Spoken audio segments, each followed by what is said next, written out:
Good evening and welcome to For the People and the second part of our conversation with Dr. Jack Forbes, author of Black Africans and Native Americans. We continue our discussion of some of the names Native Americans had for certain sections of this land. Well, of course, each group had its own name. Up in our area of where some of my people are from, up in the Chesapeake Bay area, we had the term Atan Akamik. In Washington? Powhatan, yeah, Washington, D.C., Richmond, Virginia, and all through that area. Atan Akamik was one of the names that was used. Another one was Saint Akamak. It means, I think, our fertile earth. Akamik means a place on the earth. Down in this area, one name I'll mention to you is Chicora, which is very important.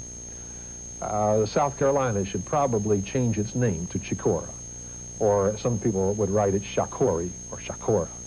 The reason for that is because the first Africans were brought to Chicora by the Spanish in the 1520s. They accompanied a Spanish expedition, which was basically looking for slaves, but also intended to establish a settlement. And it so happened that the Africans rebelled, and the Spaniards left. They had some fighting with the native people in the area, and the Africans rebelled and remained behind.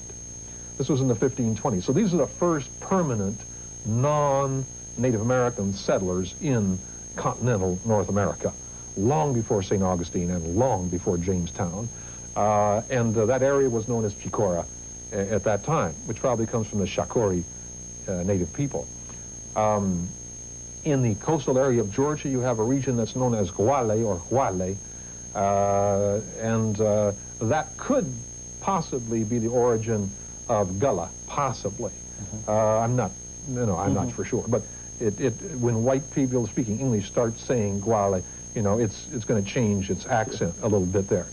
But that is the region of coastal Georgia, and there were many tribes that lived there: the Yamasees, the Huas, and others who became ancestral to the Miccosukee people who now live down in Florida. Okay.